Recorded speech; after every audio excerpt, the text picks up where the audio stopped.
That's it.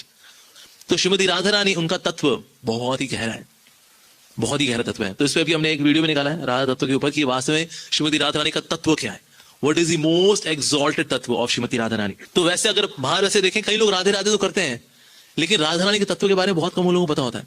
जैसे भक्ति समारोह के समय में 2001 पर ऐसे ग्रुप था, वो राधा रानी को जगाया करता था, राधे जागो राधे राधे राधे राधे जागो जागो जागो जागो राधे जागो राधे जागो। तो श्रील भक्तिसिद्धांत महाराज के पीछे से आए, उसे कंधे पे हाथ रखा, बोले पहले तुम जागो, हम क्या जगाएंगे श्रीमती राधा रानी को रे। तो इसलिए कई लोग जो है ऐसे गाने बनाए हुए उन्होंने राधा रानी के ऊपर, राधा ने मारी मिस कॉल, कन्हैया बोले हेलो हेलो। वाह क्या बात है, कितना तत्व है, कितना सिद्धांत है इसके अंदर। राधा बोली तुम क्या करते हो, वंशी बजाना मेरा काम, कन्हैया बोले हेलो हेलो। वाह कितना गहराई है इन सॉन्ग्स में, कितने मतलब प्रेमोन्माद सिद्धांत से भरे हुए हैं ये। राधा ने मारी मिस कॉल, उनका बैलेंस खत्म हो गया, उनका प्रीपेड कनेक्शन है, तो इसलिए वो क्या करे, मिस कॉल मार के काम चलाना पड़ेगा। तो कृष्ण देखेंगे अरे मिस कॉल आई है, उनका बैलेंस खत्म हो गया, मैं पेटीएम करता हूँ, उनका बैलेंस पूरा हो जाएगा, फिर बातचीत हो जाएगी, मैं कॉल करता हूँ उनको, राधा ने मारी मिस कॉल, कन्हैया बोले हेलो हेलो।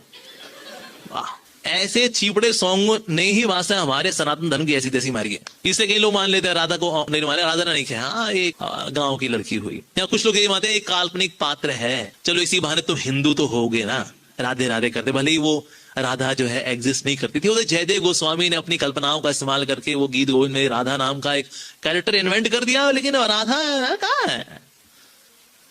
तो ऐसे बांगड़ू भटूरे लोग बोले कहां से आते हैं, ये वास्तव में ऐसे सॉन्ग सुन करके आते हैं, राधा ने मारी मिस कॉल, कन्हैया बोले हेलो हेलो। तो जब तक हम तत्व की चर्चा नहीं करेंगे, तब तक सिद्धांत की चर्चा नहीं करेंगे, तो लीला के अंदर भला क्या ही जाएंगे, क्या ही समझेंगे श्रीमती राधा रानी को। तो श्रीमती राधा रानी का तत्व जो है बहुत ही गोपनीय तत्व है वास्तव में। श्रीमती राधा रानी जो है अयोनिजा है, दैट मीन्स वो बायोलॉजिकली शी डजंट टेक, जैसे कृष्ण भी अयोनिजा है, उनका बायोलॉजिकल बर्थ नहीं होता। भगवान का जिस प्रकार से जन्म कर्म च में दिव्यम, उस तरह से श्रीमती राधा रानी का भी है जन्म कर्म च में। तो श्रीमती राधा रानी का जो प्राकट्य हुआ है वो सोमवार के दिन हुआ, आज हालांकि बुधवार है, राइट, टुडे इज वेडनेसडे बुधवार, लेकिन वैसे बस सोमवार। सो भाद्रपद की शुक्ल पक्ष की जो अष्टमी है उसमें श्रीमती राधा रानी प्रकट होती है। तो कृष्ण पक्ष में कौन आते हैं, भाद्रपद के कृष्ण, और शुक्ल पक्ष में आती श्रीमती राधा रानी, लेकिन 1 साल बाद, यानी 1 साल 15 दिन छोटी है श्रीमती राधा रानी। कुछ जगह ब्रजवासी बोलते हैं कि राधा रानी जो है कृष्ण से बड़ी है, लेकिन हम गौड़े वैष्णव ऐसा नहीं मानते। वास्तव नायक और नायिका में नायक को बड़ा होना चाहिए, नायिका को छोटा होना चाहिए, नहीं तो रस आएगा नहीं तो क्या जो बड़ी होंगी ना दीदी बोलेंगे ना, फिर तो उनको कृष्ण क्या बोलेंगे, राधा दीदी, ऐसा तो हो गया, माधुर्य रस की ऐसी तैसी हो गई। तो सो नायक नायिका की जो बात आती है, नायक हैज टू बी सीनियर, नायिका हैज टू बी जूनियर। तो 1 साल 15 दिन छोटी है श्रीमती राधा रानी, ऐसा।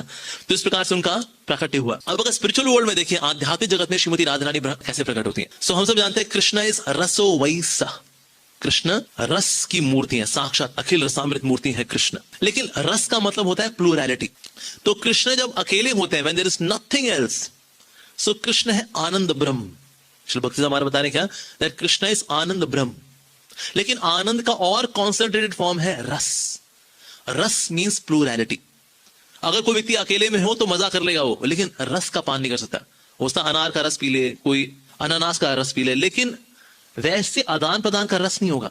When there is plurality, then there is रस। तो इस प्रकार से कृष्ण जो है, जब उन्होंने ऐसा सोचा कि रस का आस्वादन होना चाहिए, तो उनके लेफ्ट साइड जो प्रकट हुई वो थी श्रीमती राधा रानी।